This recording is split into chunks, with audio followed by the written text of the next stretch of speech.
Posso fazer uma brincadeira? O senhor que sabe. Eu perguntaria aos seus advogados antes.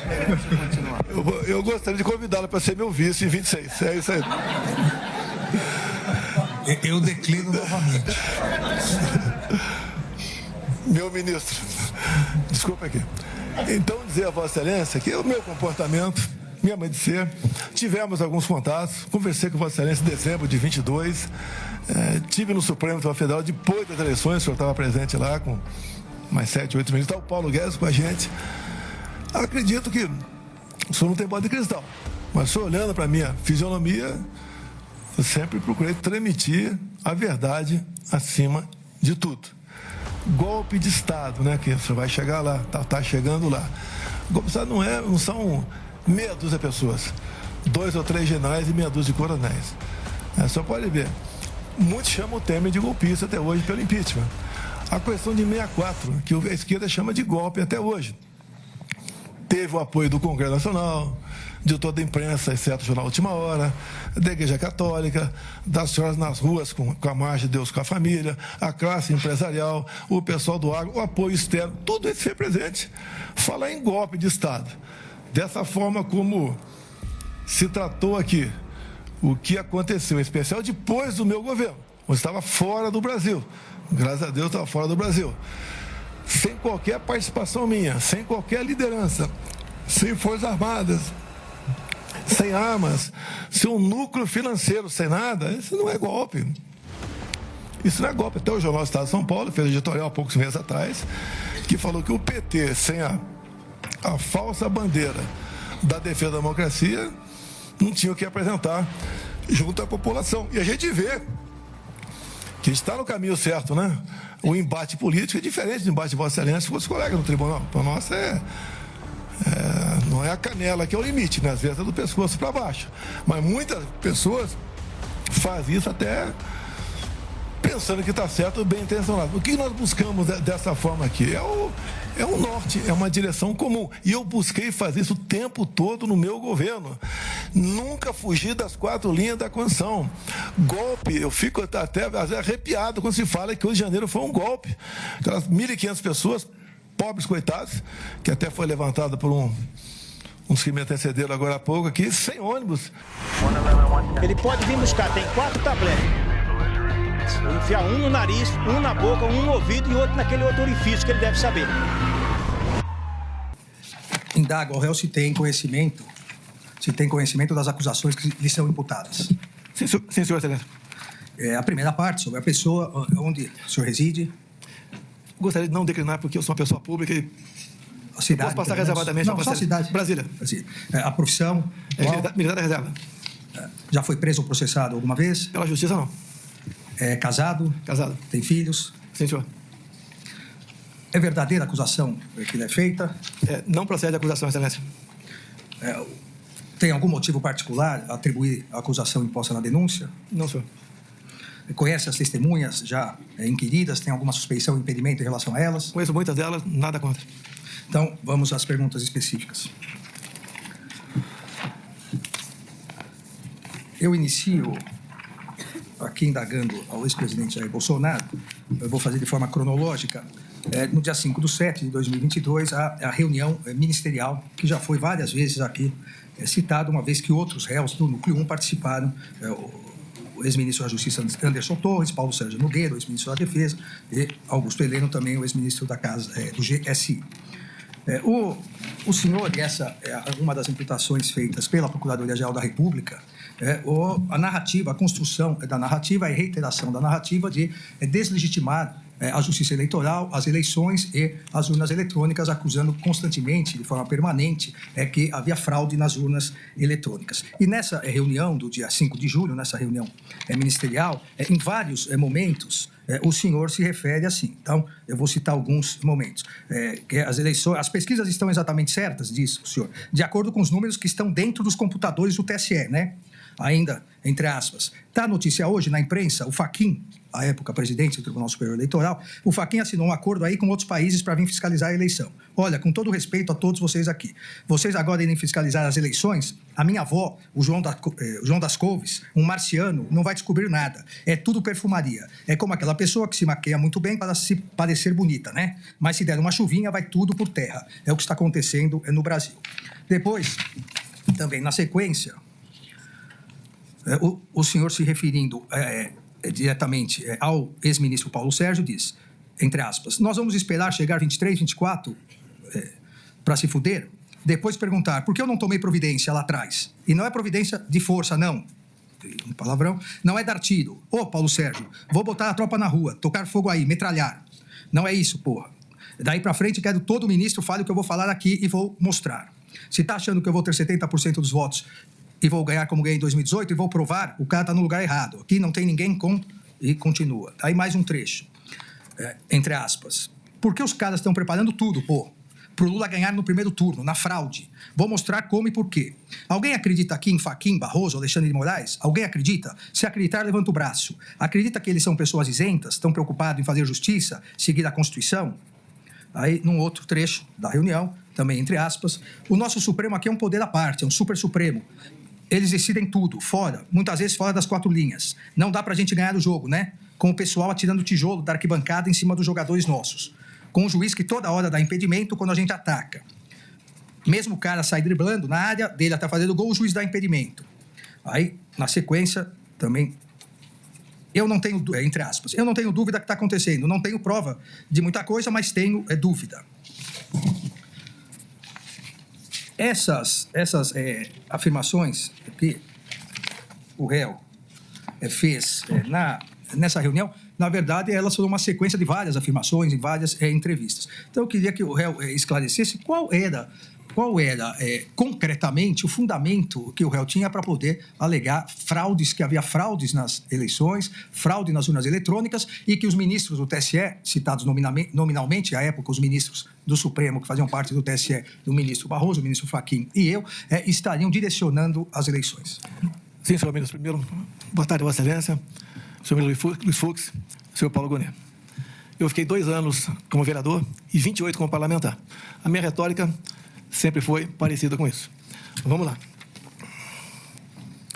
A questão da desconfiança, suspeição ou crítica às urnas não é algo privativo meu.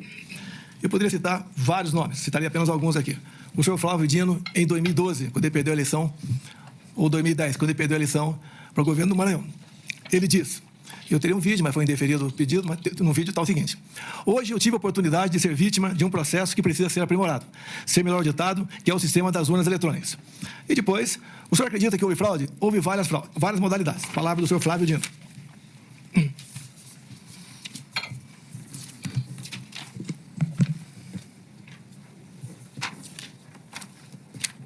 Depois também, curiosamente, uma outra inserção no horário eleitoral gratuito do senhor Carlos Lupe. Por que, curiosamente? Foi ele que entrou com uma ação no TSE pela minha inelegibilidade, por crítica às urnas eletrônicas. Ele falava em fraude. Mas numa dessas inserções, aproximadamente 30 segundos, que até hoje está no Facebook dele, ele termina dizendo o seguinte: sem a impressão do voto, não há possibilidade de recontagem. Sem recontagem, a fraude impera. Repito a Vossa Excelência, até hoje isso está lá no Facebook do senhor Carlos Lupe. Eu batalhei muito na Câmara, desde 2012, pelo voto impresso. Consegui aprová-lo em 2015 para 2016.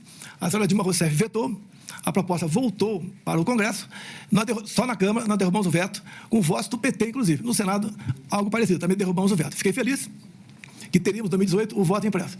Eu não lembro se eu pedi audiência ou o ministro Fux me convidou. Eu fui conversar com ele sobre essa questão. E ele mostrou para mim que 5% das sessões eleitorais do Brasil teria o voto impresso. Por que 5%? Porque não tinha recurso para mais coisa. E com o tempo ia chegar a 100%. Fiquei muito feliz, agradecer ao ministro Fux, me tratou muito bem.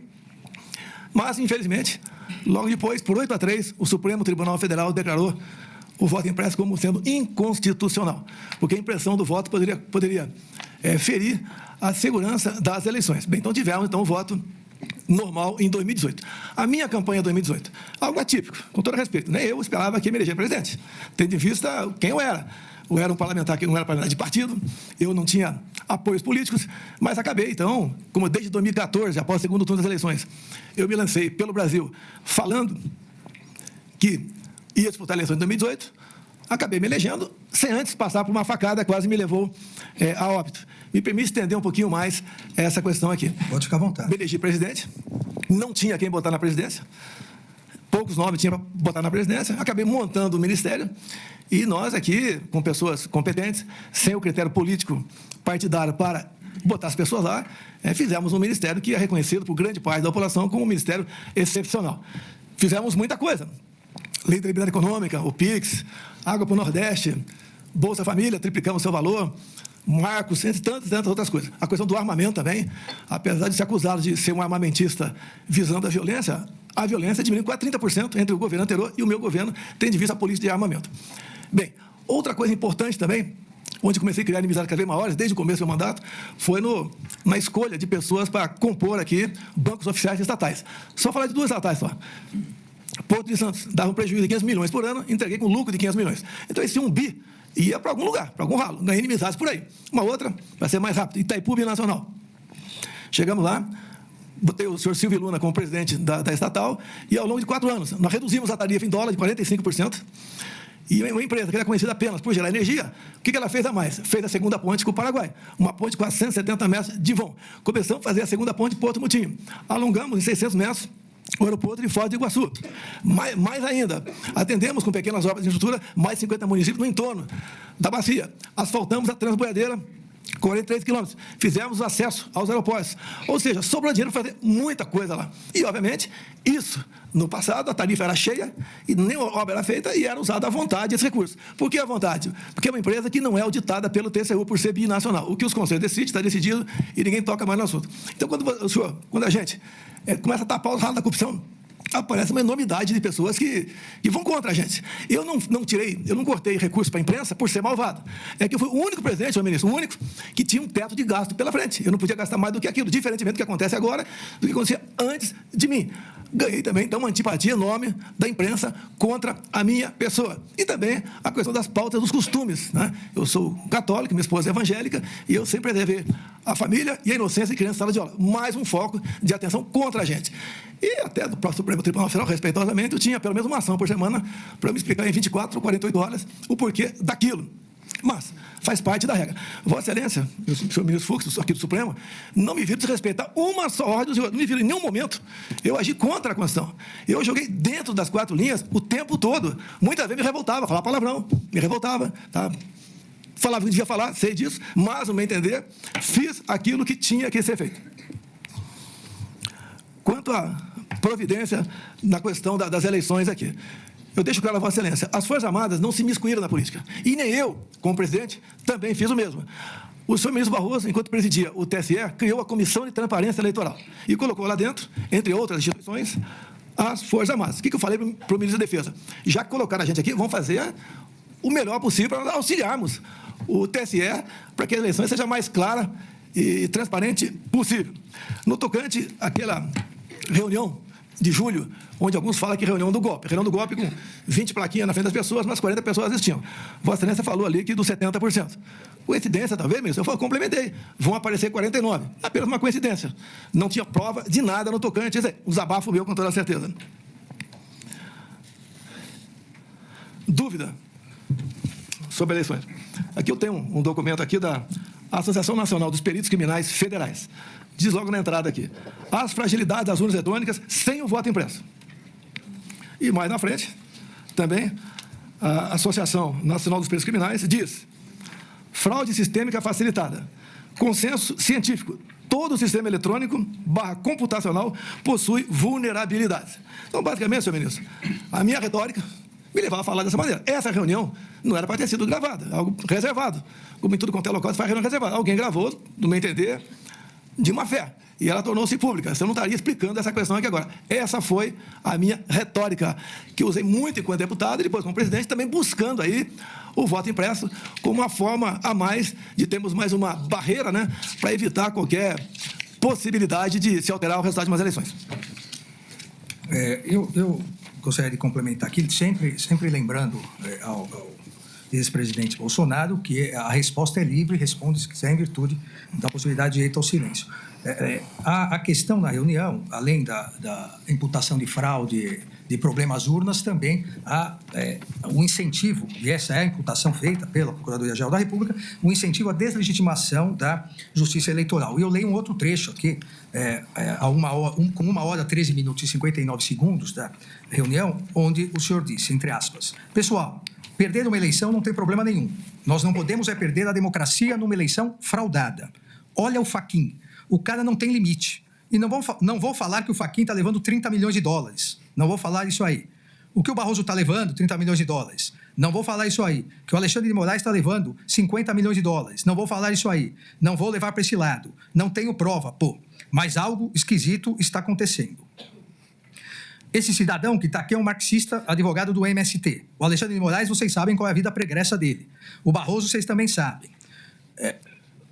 Quais eram os indícios que o senhor tinha que nós estaríamos levando 50 milhões, 30 milhões de dólares? Não tem indício nenhum, senhor ministro. Tanto é que era uma reunião para não ser gravada, um desabafo, uma retórica que eu usei. Se fosse outros 3 ocupando, teria falado a mesma coisa. Então, me desculpem, não tinha essa intenção de acusar de qualquer desvio de conduta dos senhores 3. Se eu puder complementar. Por favor. Por ocasião das eleições, agora propriamente dito, logo um pouco avante isso aí. Acredito, senhor ministro, que foi um pouco disfuncional. Eu não pude, por exemplo, por decisão do TSE, fazer live do Alvorada. Eu tinha que ir na casa de um conhecido para fazer uma live. Eu não pude, por ocasião do horário eleitoral gratuito, usar as imagens de 7 de setembro, usar as imagens minhas na ONU, usar imagem do outro candidato lá numa comunidade do Rio de Janeiro usando o gorro do CPX. Eu não podia usar imagens do enterro da rainha Elizabeth. Eu não podia, basicamente, fazer nada. Quase tudo era proibido. Houve decisão também que eu não podia baixar o preço do combustível, como se eu fosse baixar na canetada. Isso aí. Eu fui acusado de muita coisa, inclusive pedófilo durante esse período. Agora, o outro lado, podia tudo, até me acusar de genocida. Então, tudo isso aconteceu. Quando eu não pude usar as imagens do Lula ali, defendendo o aborto, ou ao lado de ditadores, isso prejudicou a minha campanha. Eu queria mostrar também a imagem dele em 2009, defendendo lá o Irã, enriquecer o urânio acima de 30% para fins pacíficos, segundo ele. Eu fui tolhido. O maior prejuízo que eu tive, no meu entender, foi não poder usar imagens do 7 de setembro. Com todo respeito, acredito que isso tudo pesou contra a gente. E no mais, 3 resoluções do TSE, que tem que entrar para valer, tem que entrar em vigor de março para trás, do ano das eleições, valer, inclusive, uma editada entre o primeiro e o segundo turno. As partes de direita, todas derrubadas constantemente no nome da desinformação. Então, dessa desfuncionalidade, no meu entender, prejudicou bastante a minha campanha.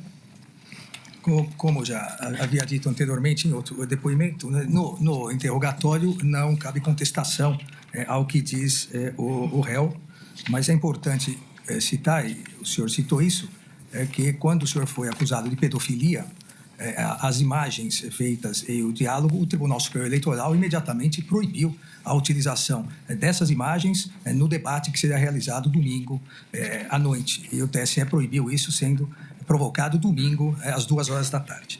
Aqui vamos para um outro ponto, senhor presidente. A live do dia 29/7/2021 já foi assunto aqui no interrogatório de Anderson Gustavo Torres. Na live, da mesma forma, volta a questão de fraude às urnas, volta a questão da acusação ao TSE, e a partir disso, para eu não me tornar repetitivo, a partir disso surge uma questão, e eu acho que o senhor gostaria até de esclarecer, surge uma questão de um inquérito aberto por determinação da ministra Rosa para apurar fatos no TSE, e que o senhor sempre repetiu algo que não correspondia ao objeto do inquérito, como se aquele inquérito estivesse sendo escondido, porque aquilo mostraria fraude nas urnas eletrônicas. O inquérito, até a pedido da defesa do senhor e da defesa do réu Walter Souza Braga Neto, já está, inclusive, nos autos. Então, se o senhor quiser esclarecer esse ponto que surge na live, e a partir da live continua durante todo o segundo semestre de 2021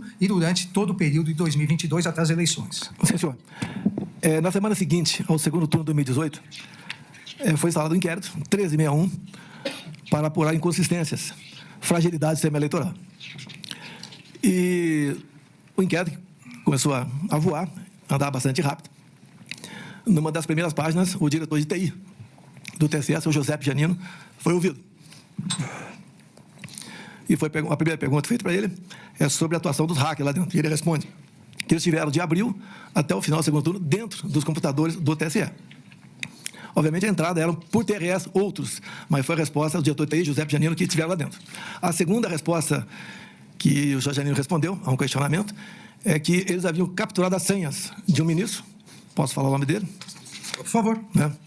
Sérgio Banhos e 5 diretores outros. Quer dizer, além do hack estar lá dentro, ele teve sequestrar a senha de um ministro e 5 diretores. E a terceira pergunta foi respondida meses depois, não para o senhor José Janino, mas para o outro servidor. Mas lá atrás foi pedido ao senhor José Janino os logs, que podiam ser entregues no dia seguinte. Levou aproximadamente 9 meses, e a resposta foi que o log havia sido inadvertidamente apagado. Tanto tempo para responder isso. Isso tudo, senhor ministro, no meu entender, não entendo quase nada de informática, são medidas que estimulam o que poderia até ser fake news contra o sistema eleitoral brasileiro. Essas respostas sendo mais rápidas e precisas, como esse inquérito está aberto até hoje, poderia dirimir essas dúvidas. Esse inquérito 3 está em aberto até hoje, está em São Paulo, e Vossa Excelência, eu acho que foi após aquela live minha, que era um inquérito ostensivo, Vossa Excelência classificou como confidencial. Então, aí ficou realmente uma preocupação grande da nossa parte. Não vou sugerir nada a quem quer que seja aqui, mas acredito que, dado o que vem acontecendo de reclamações por ocasião das eleições, para o bem da democracia, seria bom que algo fosse aperfeiçoado para que não pudesse haver qualquer dúvida sobre o sistema eleitoral. Se não houvesse essa dúvida, com toda certeza, nós não estaremos aqui hoje.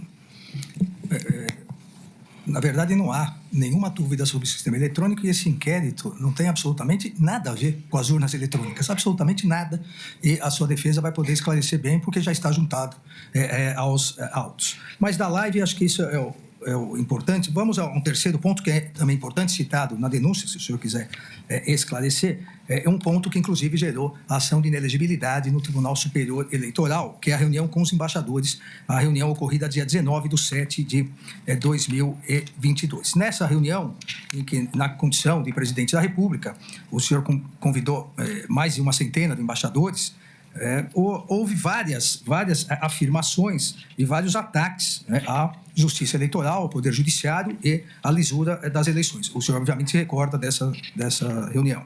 Eu vou citar alguns trechos aqui e o senhor fique à vontade se quiser esclarecer. Volta essa questão do inquérito, que, como eu disse, o inquérito não tem absolutamente nenhuma ligação com as urnas. O inquérito foi um hacker que ingressou e pegou banco de dados de servidores, e o senhor diz, entre aspas, teria muita coisa a falar aqui, mas eu quero me basear exclusivamente isso para os embaixadores, em um inquérito da Polícia Federal que foi aberto após o segundo turno das eleições de 2018, onde um hacker falou que tinha havido fraude por ocasião das eleições. Falou que ele tinha invadido o grupo dele, o TSE, o Tribunal Superior Eleitoral. E, obviamente, quando se fala em manipulação de números após as eleições, quem manipula é quem ganhou.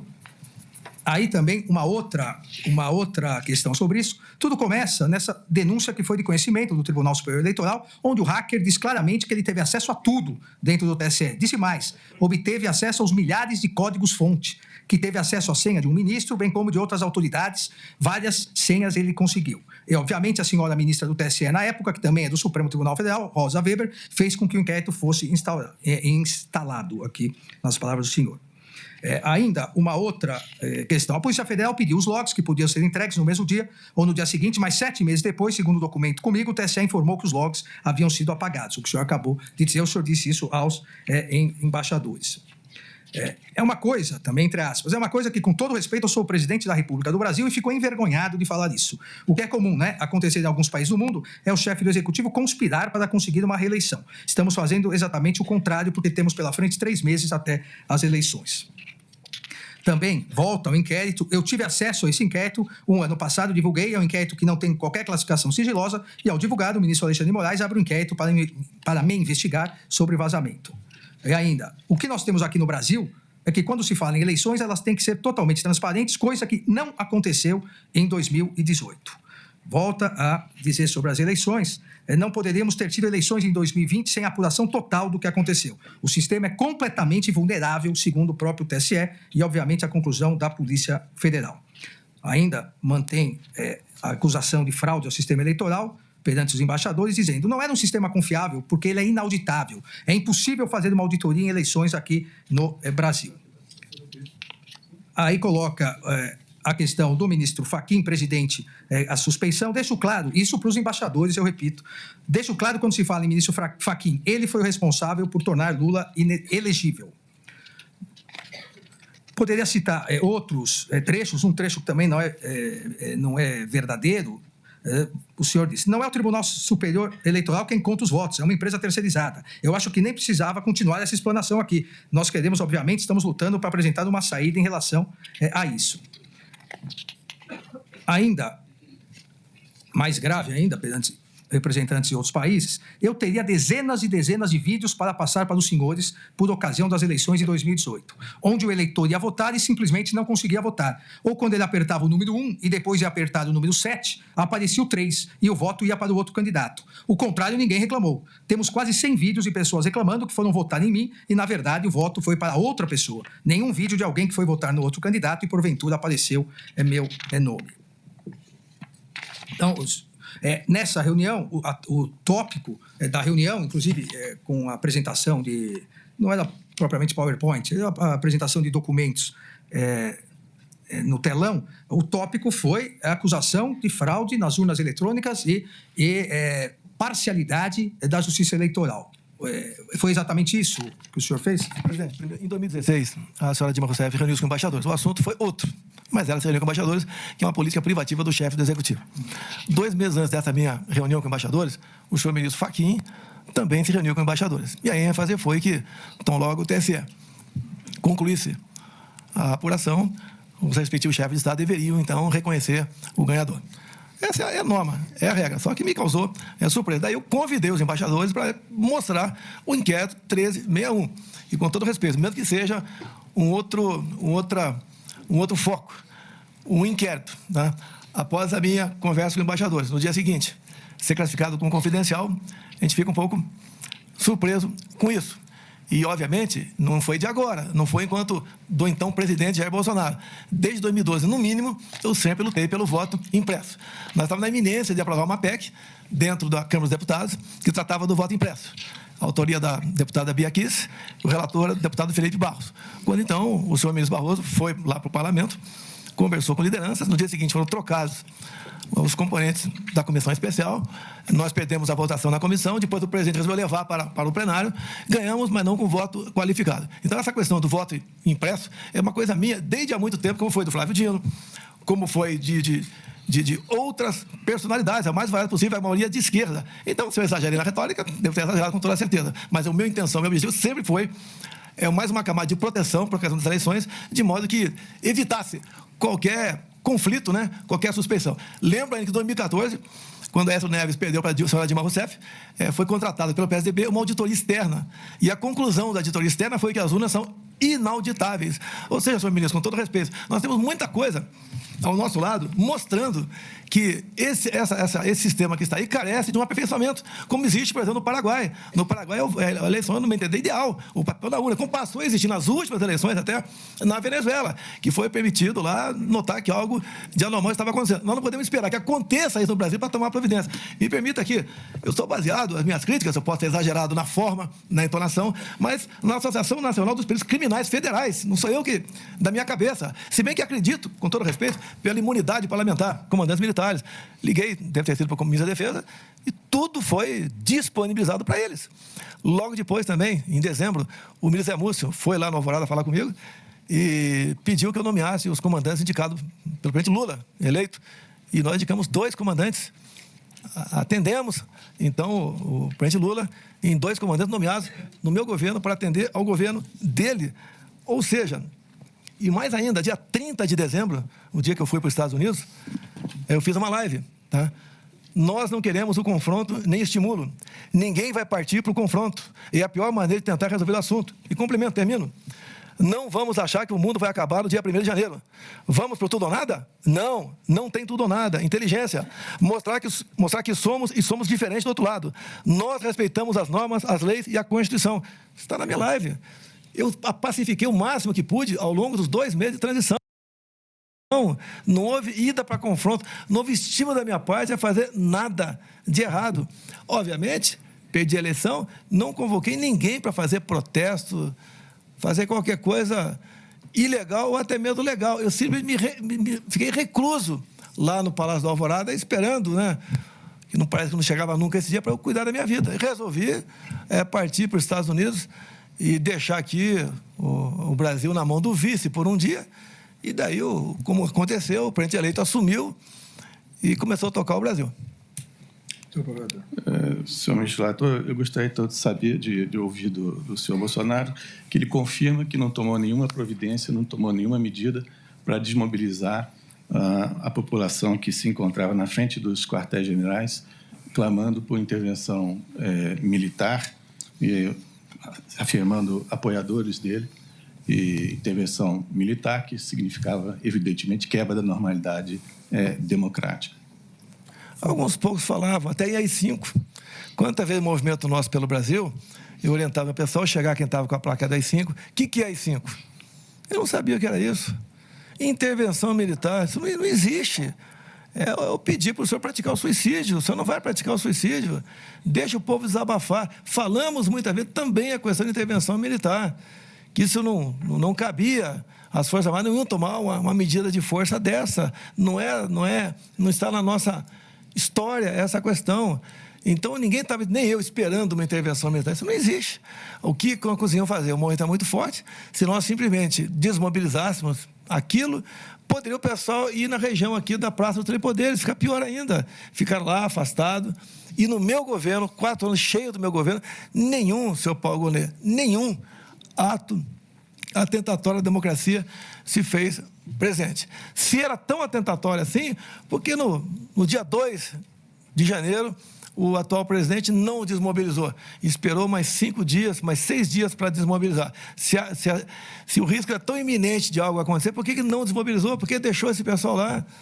Agora, como já disse aqui, quarta, quinta-feira, que antecedeu o de janeiro, tinha em torno de 300 pessoas ou menos aqui em frente ao Forte da Paz. Já chegou a ter mais de 20 mil pessoas ali. Ou seja, tudo estava se acabando, tudo conforme nós planejamos, tudo voltando para a normalidade. E, infelizmente, eu não sei porque a Polícia Federal não apurou, quem convocou essas pessoas, em especial de outros estados, para vir aqui no dia 8 de janeiro. No meu entender, não tinha dificuldade de descobrir quem convocou, né? E saber como aquilo aconteceu. Essas pessoas foram embora, voltaram aos seus ônibus, foram embora, deixou o pessoal que estava lá, já acampado lá, sofrendo as consequências, que, no meu entender, a grande maioria sequer esteve próximo do prédio de Três Poderes, que, inclusive, nós repudiamos essa questão. Eu lembro muito bem, no dia 8 de janeiro, desde o dia 7 estava passando mal, o bicho intestinal, que é uma coisa que vai num crescente. Dia 8, passei mal pra caramba, e dei uma tuitada, às 9h17 da noite, dos Estados Unidos. Manifestações pacíficas, na forma da lei, fazem parte da democracia. Contudo, depredações e invasões de prédios públicos, como ocorrido no dia de hoje, assim como os praticados pela esquerda em 2013 e 2017, fogem à regra. Nós repudiamos tudo isso aí. Não procede, com todo respeito, doutor Paulo Gonet, que eu colaborei com o 8 de janeiro. Se você pegar, pelo que fiquei sabendo, Polícia Federal, telefones, pegaram 2 telefones meus, gente do meu lado, mais de 1000 aparelhos recolhidos, não tem nada meu ali, estimulando aquela baderna que nós repudiamos, que nós nunca fizemos isso ao longo dos nossos 4 anos. Este pessoal conservador é um pessoal um pouco diferente de outra parte da sociedade. E eu me orgulho desse pessoal que reaprendeu a amar a bandeira, a cantar nacional, a respeitar a família, a respeitar a criança em sala de aula, a acreditar no seu país. Então, isso tudo aqui, eu fiz e dei exemplo. Eu posso dizer a Vossa Excelência, quando eu mergulhei na piscina a primeira vez lá na Alvorada, estava quente. Chamei o pessoal lá, é elétrico ou é solar? Elétrico, desliga. Eu nunca gastei 1 centavo do meu cartão corporativo particular. A empresa vai gastar horrores. Nunca gastei 1 centavo. Entreguei os 48 extratos zerados. Tá? Quando eu viajava para o Brasil, dormia em hotel de trânsito, custava em torno de 60, 70 reais, pagava. Fora do Brasil, ficava em embaixada. Eu não pedi a minha aposentadoria da Câmara dos Deputados, pedi depois. Passei 4 anos sem a aposentadoria das Câmaras dos Deputados para ninguém começar a me atacar. Ele ganha, na época, né? Vai ganhar 20 mil da Câmara, 30 de presidente, 12 do Exército. Não fiz isso. Fiz o melhor de mim, dando o exemplo. E a melhor coisa que pode fazer é o exemplo. Agindo dessa maneira. As minhas férias eram num quartel lá no Guarujá. E geralmente sozinha, minha esposa não gostava de ir para lá, ficava aqui com a família dela na Ceilândia, aqui em Brasília, pô. Então, agi dessa maneira. Agora, por favor, doutor Paulo Gonet, eu não torci para o pior. Se tivesse torcido para o pior, não teria desmobilizado os caminhoneiros lá atrás. E talvez, pela minha figura, o pessoal não fez absurdo. Agora, tem sempre os malucos ali que ficam com aquela ideia, né, de AI-5, intervenção militar, que as Forças Armadas, os chefes militares jamais iam embarcar nessa, porque o pessoal estava pedindo ali, até porque não cabia isso aí, e nós tocamos o barco, né? Então, me desculpa, respeitosamente, Vossa Excelência, não estimulamos nada de anormal. Doutor Procurador. Senhor ministro relator, na sede do Partido Liberal, foi apreendido um documento contendo um discurso que era destinado a ser recitado pelo senhor Bolsonaro no momento da efetivação do golpe de Estado. O documento tratava expressamente de estado de sítio e decretação de operação de garantia da lei e da ordem. Eu gostaria de saber do... Estava na minha mesa, isso mesmo? Só um minutinho. Foi apreendido na sala onde o ex-presidente tinha lugar na sede do Partido Liberal. E eu gostaria de indagar do senhor Bolsonaro por que ele tinha pronto um discurso decretando medidas de exceção. Por favor. Realmente foi apreendido na minha mesa esse documento, esse papel, né? Quem mandou para mim foi o doutor Paulo, meu advogado, que extraiu do inquérito. Me permite uma palavra, Excelência? Pode continuar. É interrogatório. Não, mas depois... é isso que aconteceu. Foi ele que imprimiu. Ele mandou para mim, que ele estava com o processo na frente, né? Eu pedi uma cópia, como pedi cópia de outras partes do processo e mandar por zap para mim imprimir. Mas, a cópia do desculpa, discurso. ele imprimiu o seu discurso? Não, o discurso não é meu, não. Foi pego alguém pegou em algum lugar esse discurso aí. Pois não. E foi parte do inquérito. E daí foi mandado para mim. Eu tomei conhecimento quando ele mandou para mim. Eu acho, como diz aqui, seria o telefone do Cid. Doutor Procurador. No dia 2 de janeiro de 2023, senhor ministro relator, o ex-presidente recebeu mensagem de Maurício Pazini Brandão, um major brigadeiro da Aeronáutica, que informava: o plano foi complementado com as contribuições de sua equipe. Aguardamos na esperança de que será implementado. Bom dia.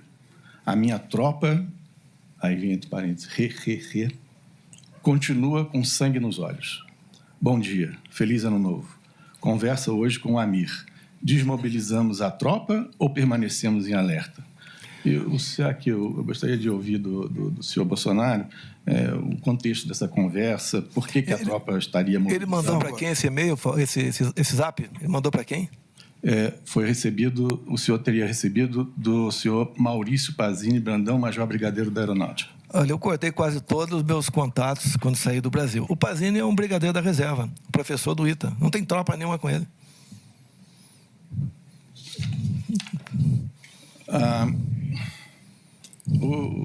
Eu me desconheço ter recebido. Eu queria ver se está no meu telefone essa mensagem. Foi extraído do meu telefone O senhor não se recorda de ter recebido? Não, discordo. Foi recebido do meu telefone essa mensagem. Então, eu repito, o Pazini está de pijama, né, há muito tempo. Era um professor do ITA, depois veio trabalhar aqui em Brasília. Nada mais além disso. Doutor Procurador. Senhor ministro relator, o senhor Bolsonaro gosta de enfatizar que sempre atua dentro das 4 linhas e que atua de modo institucional. Mas na reunião a reunião ministerial do dia 5 de julho de 2021, em que o senhor Bolsonaro disse que não era para ter sido gravada, tratava-se de um ato oficial. E eu gostaria de saber se o senhor Bolsonaro considera adequado mobilizar recursos públicos, convocar uma reunião oficial para apresentar posições pessoais sem comprovação e incentivar ministros do Estado a confirmar e a divulgar uma narrativa sobre fraudes eleitorais, sobre um sistema impróprio de funcionamento do sistema eleitoral. Por favor. Senhor procurador, é o meu temperamento. a convocação não foi para aquilo. Aquilo foi num momento ali de, como se fosse um intervalo, o início do que nós temos que tratar ali. Tanto é que se fosse algo repugnante, não teria sido gravado nada. Tá? Ou melhor, alguém gravou sem a permissão nossa, mas não estaria aquela 20, 30 pessoas com plaquinha na frente, mais umas 15, 20 pessoas assistindo aquilo tudo. Assim como eu acredito, né? Pode ser que não ocorra em alguns locais, né? Nos locais mais importantes, tem o horário do lanche ali, do desabafo, falar o que não deve. Aí isso aí não foi nada pensado, né? Fazer aquela reunião para fazer exatamente isso. Foi um momento de descontração ali naquele evento, dado ao meu comportamento, que o senhor já sabe que depois daquela sessão secreta com 29 palavrões, né? Infelizmente eu tenho melhorado, mas estou longe ainda de atingir um nível mais civilizado para conversar. Só aproveitando essa questão, nessa reunião que era ministerial, por que a presença do candidato a vice-presidente Braga Neto se ele não exercia mais nenhum cargo público? Eu nem sei porque ele estava lá, nem sei se ele estava lá. Ele estava ao seu lado. Mas tudo bem. Não vê nada demais ele estar presente ali, como se tivesse um deputado, um senador ali, também poderia assistir ali aquela reunião. Pois não. Doutor Procurador.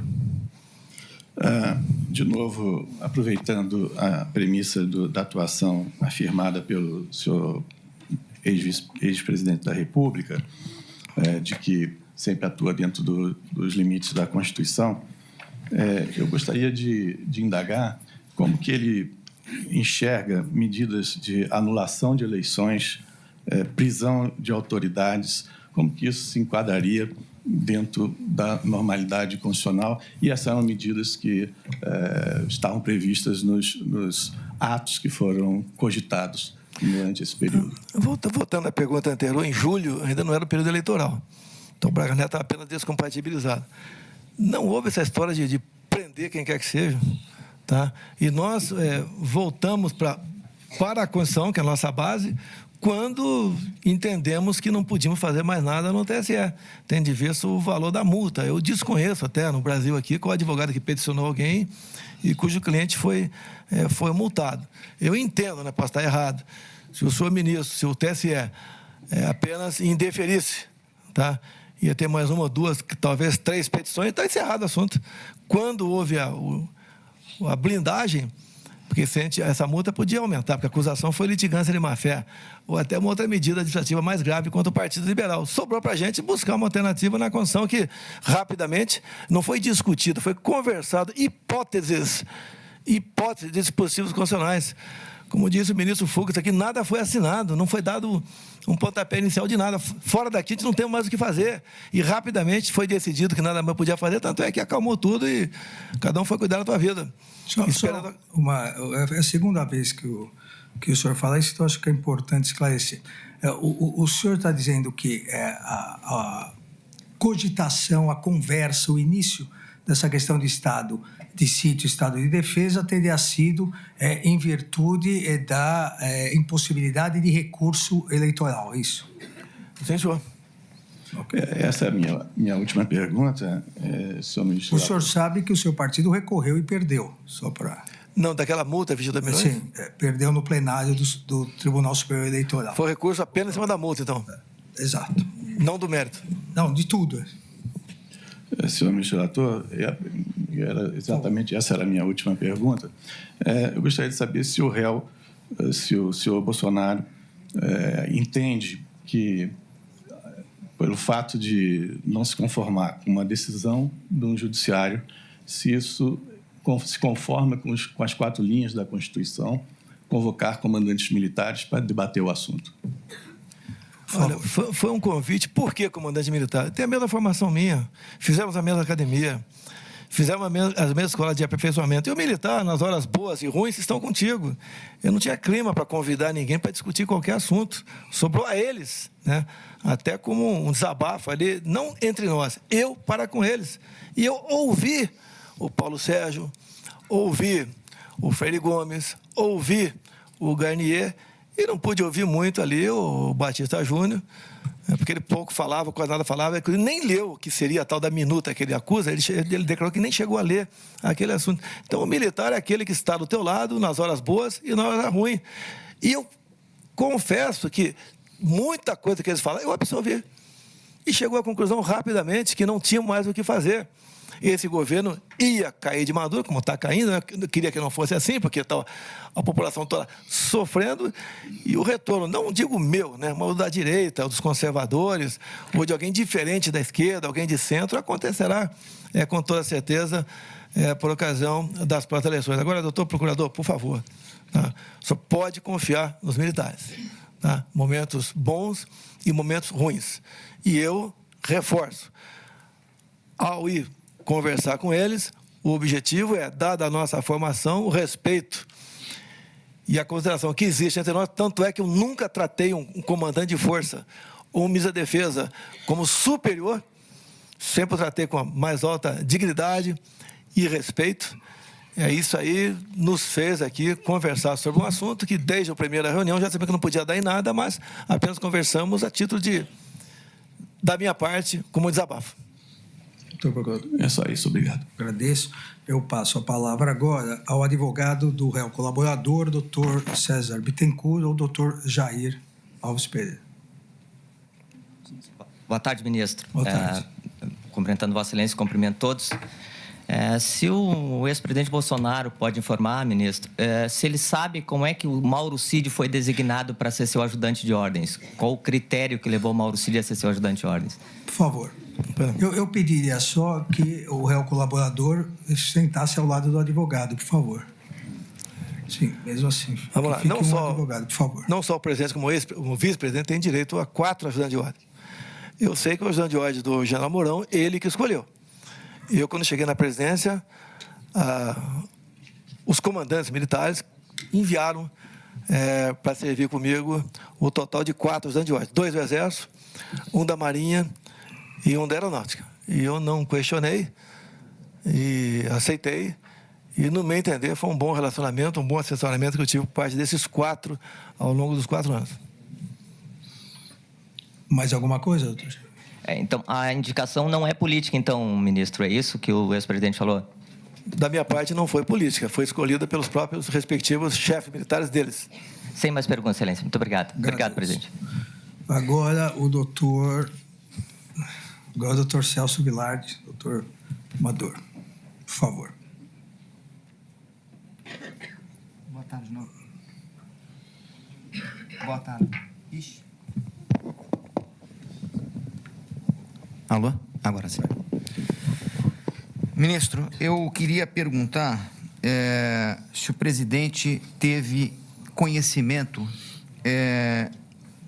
do chamado Plano Punhal Verde e Amarelo,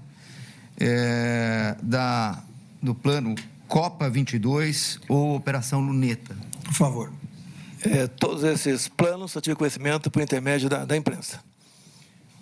Alguém, seja o general Fernandes, seja qualquer outra pessoa militar ou não, civil ou militar, que esteve com o senhor, em algum momento trouxe ao senhor alguma informação a respeito de um plano que envolvesse morte de autoridades? Não, nenhuma oportunidade de alguém propôs isso aí. Até tivesse proposto, seria, no meu entender, rechaçado e tomaria as providências de imediato.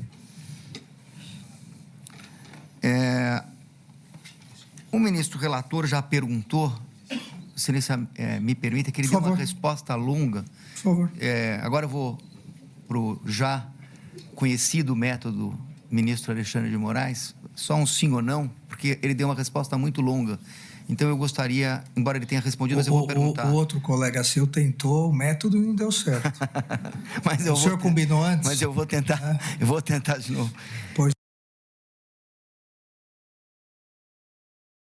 Eu queria saber se, efetivamente, já a pergunta do ministro Alexandre de Moraes, o senhor alterou, escreveu, colocou no computador alguma minuta? Não.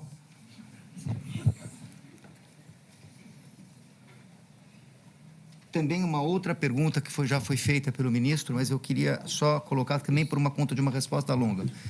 O senhor soube que o general Heleno estava numa comemoração na formatura do neto dele? O senhor teve essa informação? Não tive informação. Se eu liguei para ele e se ele me dissesse que estava no evento, eu ia simplesmente, nada de urgente, a gente conversa aí daqui a 2, 3 dias.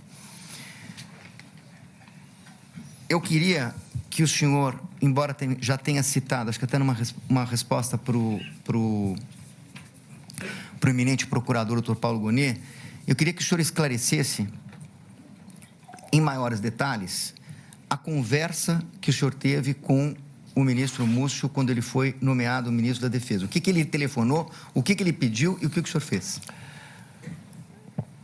Ele foi pessoalmente no Alvorada, conversamos por 1 hora aproximadamente, algumas coisas reservadas, obviamente. Ele pediu para mim que eu interviesse junto ao ministro da Defesa para que tivesse mais facilidade para a transição. Eu falei para ela, me surpreende até esse tipo de pedido, porque as Forças Armadas, na transição, não é alguém de um viés ideológico passando para outro. É que, geralmente, uma pessoa está passando para um colega do Dr. Mateu ou algum contemporâneo meu da academia. Mas fizemos o contato e, depois, no programa Roda Viva, o próprio ministro Zé Múcio tocou nesse assunto e falou que, depois dessa ida dele lá no Alvorada, o trabalho foi bastante facilitado. Eu queria perguntar o seguinte, ainda a respeito desse tema. Quando o senhor autorizou, então, provavelmente o ministro da Defesa, a conversar com os militares, o senhor teve ciência, antecipadamente, que os comandantes estavam antecipando as transmissões de cargo? Isso é automático. Quando você pega, o comandante do Exército está saindo, por exemplo. Geralmente, o futuro comandante é um dos 3 mais antigos do alto comando. Não é essa a minha pergunta, ministro. O método sim ou não funcionou. Não. O senhor também. A minha pergunta é, se o senhor teve conhecimento durante o mês de dezembro que iria ter uma antecipação da transmissão, ou seja, que os nomeados pelo presidente Lula iriam assumir antes de janeiro. Sim, não só sim, como realmente assumiram, sem nenhum problema. Foi publicado em DO a exoneração do meu comandante e a nomeação do futuro comandante.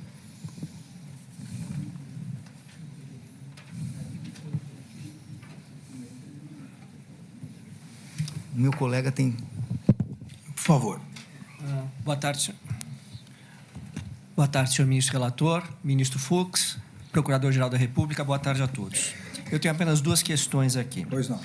A primeira delas, em linha com que, em alguns momentos, tanto do relatório final da Polícia Federal quanto da denúncia apresentada pela Procuradoria-Geral da República, verifiquei alguns momentos em que se fala que o suposto golpe teria sido obstaculizado, não teria ido adiante, caracterizando uma tentativa, dada a não aderência do comandante do Exército, general Freire Gomes, e do comandante da Marinha, da Força Aérea, Brigadeiro Batista Júnior. Eu gostaria de perguntar, e partindo desta hipótese, ressaltando que simplesmente é uma hipótese como colocar na denúncia, se o depoente quisesse substituir esses 2 militares, qual seria o procedimento? Haveria alguma dificuldade em nomear alguém que fosse supostamente simpático a algum plano golpista? Eu não tinha esse objetivo, mas se tivesse, é a coisa mais simples. No Diário Oficial, no dia seguinte, a respectiva troca, coisa que não foi sequer cogitada, porque descartamos de plano a possibilidade de usarmos qualquer hipótese prevista na condição. Muito bem. Uma segunda pergunta que não tem qualquer correlação com a primeira, mas surgiu o nome aqui durante a indagação do hacker, o senhor Walter Delgatti. Pergunta ao depoente, o senhor processou o hacker pelo crime de calúnia? Processamos, e mais do que isso, foi condenado criminalmente, não é isso? Foi condenado criminalmente. Ok, só isso, senhor ministro. Encerrado. Agradeço aos doutores. Doutor Paulo Renato Garcia Sintra Pinto. Boa tarde, excelência. Não, defesa não tem perguntas. Doutor Demóstenes Torres. Sem perguntas, excelência. Doutor Elmar Novak. Excelência, já gastei meu estoque de questionamento. Muito obrigado. Doutor Matheus Milanês. Sem perguntas, excelência. Doutor Andreu Fernandes Farias. Dr. Rodrigo Dall'Acqua. Sim, Excelência. O ex-presidente Bolsonaro é acusado na denúncia de chefiar uma suposta organização criminosa responsável pelos atos de 8 de janeiro. Nesse tópico, a denúncia afirma que o general Braga Neto era, abre aspas, quem mantinha contato entre os manifestantes acampados na frente dos quartéis e o presidente da República. Eu indago se é procedente essa afirmação, se de fato o general Braga Neto era o elo entre o presidente e os manifestantes. Por favor. Desconheço que o João Braga Neto tenha tido essa atividade, né? Ele ia 3, 4 vezes por semana, talvez 5 até, lá no Alvorada, porque ele já estava na reserva, era motociclista e dava os seus passeios por Brasília, né? Então, eu desconheço que ele tenha frequentado o acampamento. Doutor. Sobre o brigadeiro Batista Júnior, o ex-presidente Bolsonaro afirmou nesse depoimento que ele estava comigo enquanto era presidente. E após a derrota nas eleições, ele estaria procurando acomodação em outro lugar. A minha pergunta é para que o ex-presidente esclareça essa afirmação. Por favor. É o comportamento dele. Até recentemente, na imprensa aqui, diz que ele teria assinado um contrato com uma empresa, né, do ramo aeronáutico, enquanto o nosso governo, e agora estaria sendo aí consultor dessa imprensa. A matéria da imprensa, não vou dizer se é verdadeira ou não, mas o próprio comportamento dele, as poucas vezes que eu tive com ele, era de louco para ir embora, não quero conversa, não li, não gostei, esse era o comportamento dele. Doutor Dall'Acqua. Satisfeito, Excelência. Obrigado. Então, eu agradeço aos doutores Celso Vilardi, doutor Paulo Amador Cunha Bueno, ao depoente ex-presidente Jair Bolsonaro, e nós iremos dar um intervalo de 15 minutos, um pouquinho mais, voltaremos às 17 horas com o interrogatório do réu Paulo Sérgio Nogueira de Oliveira.